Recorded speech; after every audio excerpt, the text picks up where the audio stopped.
Bienvenue à Les Affaires Brassicole, votre balado sur l'entrepreneuriat brassicole du Québec, avec Leonardo Calcagno de Baron Mac. Moi, c'est Vincent Cojat de l'entreprise Allô Simone. Puis on fait l'entreprise Allô Simone fait des tartinades noisettes et chocolat dans un premier temps. Et puis dans un deuxième temps, enfin depuis une année, on fabrique nous-mêmes notre propre chocolat. Bien, excellent. Écoutez, number one, depuis le début qu'on vous suit, côté marketing, côté design, congrats, mais vous êtes vraiment beau. Tout ce que vous faites, c'est vraiment beau. Avant de commencer le projet d'Allô Simone, est-ce que vous pensiez déjà au marketing? C'était quelque chose d'important dans votre mise à marché?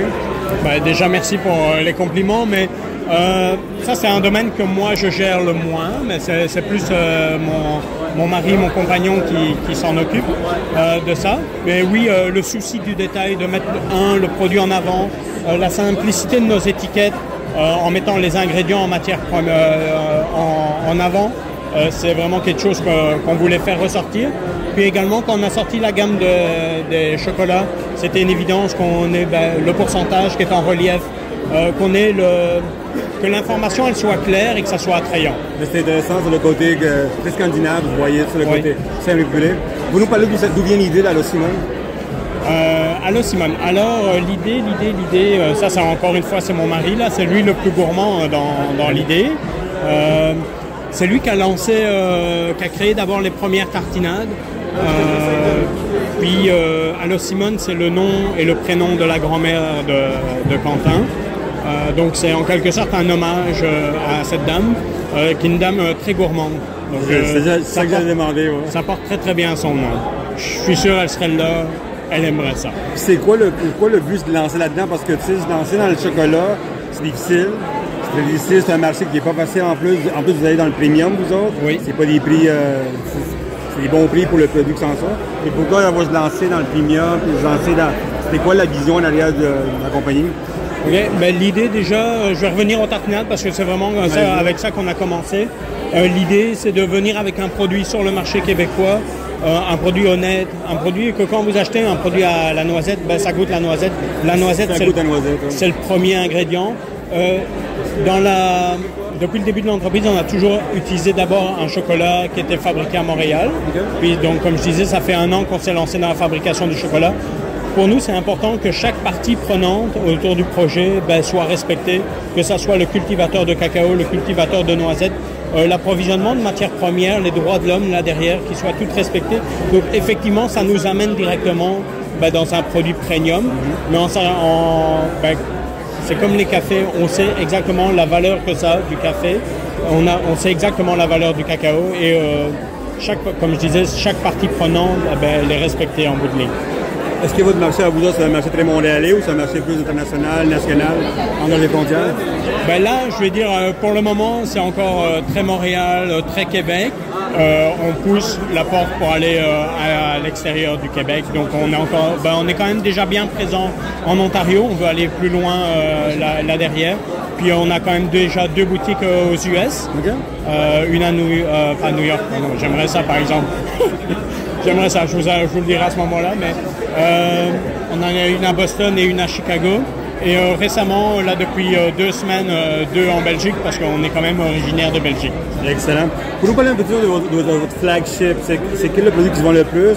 Parlez un petit peu le produit flag que vous avez. Au niveau des tartinades, c'est vraiment la Jaguar qui se détermine, qui se démarque un peu des autres. La Jaguar, la particularité, c'est une fève blanche albinos. Ça provient d'Équateur. Moi, je dis c'est une fève qui plaît à tout le monde. Là, c'est un chocolat noir, mais qui n'est pas totalement noir. Ça permet au moins des gens qui veulent s'essayer à du chocolat noir. Je veux dire, c'est un produit facile. Okay. Voilà, parce qu'on n'a aucun produit laitier là-dedans, mais le chocolat noir est tellement doux que finalement, c'est assez incroyable à goûter. Donc, c'est un des produits phares. D'ailleurs, avec lui, on a terminé 2e au concours international du chocolat en 2019-2020 également.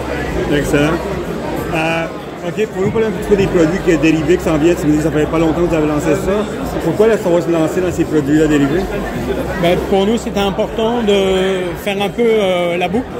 Donc de contrôler, oui, on contrôle nos noisettes, on contrôle le sucre, nos recettes, on les contrôle. La partie du chocolat, comme je disais au début, on a eu des partenaires qui fabriquaient le chocolat pour nous. qui était aussi du chocolat bean to bar. Mais nos machines sont aussi efficaces pour faire le chocolat.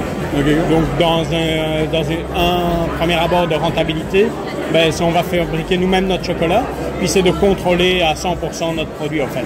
Voilà. Et puis je veux dire, la partie chocolat, c'est la partie où on s'amuse le plus.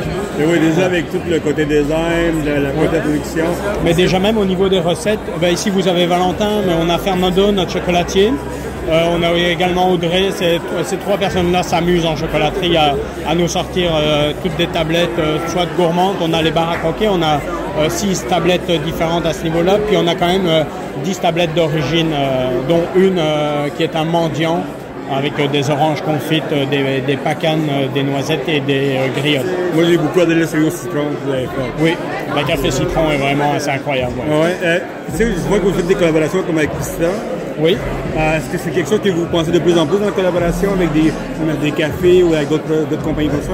Oui, là, la collaboration avec Pista, c'est intéressant parce qu'eux importent le café. C'est pas une tablette au café, mais c'est le cacao provient du même endroit que le café. Donc, d'une pierre deux coups, eux, ils font le café et ils sont venus nous voir pour justement qu'on fabrique une tablette avec le cacao de la même origine que le café.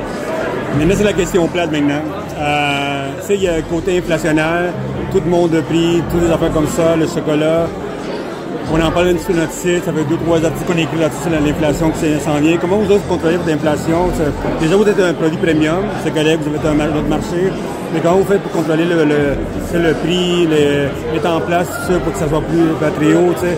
Tout le packaging est en hausse, tout est en hausse partout, tu sais. Oui. Comment vous faites vous autres pour contrôler les coûts, tout le kit pour à long terme? Là, c'est ma mission. Pendant 7 ans, en fait, là, il y a 2 mois, on a augmenté pour la première fois en 7 ans nos produits. C'était comment le monde aimait ça ou non? Les gens s'y attendaient. En fait, okay. Ça faisait plusieurs fois qu'ils nous disaient c'est pas normal que vous n'augmentez pas. En fait, ça c'était ma propre mission, c'est de me dire, au lieu de, je veux dire vulgairement parlant, de renvoyer la patate chaude aux consommateurs, c'est de se dire, ok, comment nous, en tant qu'entreprise, on peut se démarquer pour justement gagner à l'interne. C'est comment on peut améliorer nos pratiques pour justement gagner de l'argent d'abord en interne avant de juste se dire mon client, la matière première a pris $2 donc finalement ça va être mon consommateur qui va le payer. On a poussé le bouchon vraiment loin, là c'est juste que dernièrement on a été pris dans le fait que les noisettes ont augmenté de 136% pour l'Oregon et 63% pour la Turquie. Donc c'est là où on a été pris de dire ok là maintenant on est obligé d'y aller. Donc on a augmenté au niveau des tartinades. On n'a pas encore augmenté au niveau du chocolat. Okay. Mais l'idée, c'est vraiment de contrôler, d'aller chercher des partenaires, qu'on se fasse confiance, de dire ok, regarde, on veut vraiment travailler sur le long terme avec toi. Donc on va développer plus un côté d'affaires plutôt que juste j'achète un produit puis by the way on s'en soit plus. Est-ce qu'il y a de plus en plus les suppliers, des fournisseurs avec vous autres? C'est des discussions que vous avez de plus en plus avec ce qui se passe? Côté partenaire, comme tu dis, de plus en plus tu vois qu'il y a une ouverture là-dessus? Oui, il y a une ouverture là-dessus. C'est vraiment une discussion à tous les jours. Hein, parce qu'effectivement, on a souvent tendance à magasiner un prix plutôt qu'un produit, même si c'est souvent on est limité par notre portefeuille, c'est sûr. Là. Mais des fois... je ne sais plus c'est quoi la boucherie, par exemple, mais je vais la prendre en exemple, c'est manger moins de viande, mais manger mieux. Donc l'idée, c'est de se dire, oui, ok, on va se faire plaisir, mais de façon responsable, en pensant à toute la chaîne d'approvisionnement, plutôt que d'aller chercher, par exemple, un chocolat ou une tartinade de masse où l'impact, il n'est pas mesuré je veux dire, qui a un impact négatif sur la société ou au point de vue écologique. Est-ce qu'il y a une tendance dans votre industrie, vous autres, disons, de premium chocolat, de faire des produits, pas de moins qualité, mais des produits plus petits, des produits moins, pas de moins qualité, disons, d'autres produits différents pour aller chercher un marché que du monde qui cherche des affaires de qualité, mais quand même avec des produits moins chers? C'est une question qui s'en vient de plus en plus, effectivement, avoir des plus petits formats. Oui, parce que je vois beaucoup le café qui est en train de faire. Oui, effectivement, le $5 facile ou le $10 facile. Donc, c'est un projet sur lequel on travaille actuellement, de venir avec un produit, mais l'idée, toujours, c'est de venir pas de réduire et de garder le même prix, c'est de venir avec une vraie valeur par rapport au prix que vous achetez, quoi. On veut que ça corresponde. Donc, Derek, c'est une discussion qui est très animée, parce que ça touche beaucoup nos valeurs. On veut vraiment que le consommateur, quand il achète un produit, il en ait pour son argent, et également que c'est la même valeur. Et vous voulez survivre la compagnie aussi. Oui, effectivement. Donc, il faut garder cette balance. Et vous, c'est quoi le message que vous voulez donner à du monde qui achète du chocolat premium? C'est du monde qui disent c'est trop cher, pourquoi? Quelle sorte de message vous voulez donner aux gens? C'est un produit qu'on se fait plaisir, c'est un produit... Quelle sorte de message vous voulez donner aux gens là-dessus? Ben effectivement, nous on parle beaucoup sur le côté plaisir et gourmandise, donc fais-toi plaisir, peut-être moins souvent, de façon plus responsable, fais-toi juste plaisir. C'est pour quand, est-ce que vous avez des produits keto qui s'en viennent, vous autres? Je sais qu'il y a de plus en plus de chocolat keto qui s'en vient, je sais que c'est un marché intéressant avec le monde qui veut le maigrir, comme ça, le monde diabétique, tout ça. Ben, déjà, il faut savoir qu'au niveau des tartinades, on est quand même 28% moins sucré que tout ce qui existe dans le commerce. Okay. L'idée déjà de nos produits, on veut que ça soit gourmand, mais on ne veut pas que ça soit du sucre. Okay. Vous allez toujours voir le produit, l'ingrédient principal, c'est ça que ça va être le produit. Donc, non, personnellement, on n'ira pas vers le keto parce que c'est clairement pas quelque chose qu'on aime. Là. Je comprends qu'il y a des gens qui en ont besoin, mais c'est pas. Nous, on va pas aller s'amuser dans cette partie-là. On va dire, on va consommer différemment, mais on va pas aller dans des sucres transformés ou autres. Je connais pas tous les termes là des sucres keto, mais je veux dire, c'est un domaine qui nous attire moins. Excellent. Voilà. À part, vous avez des bars, vous avez plein d'affaires comme ça. C'est quoi la prochaine étape que vous voyez votre compagnie avec et vous pouvez en parler, bien sûr?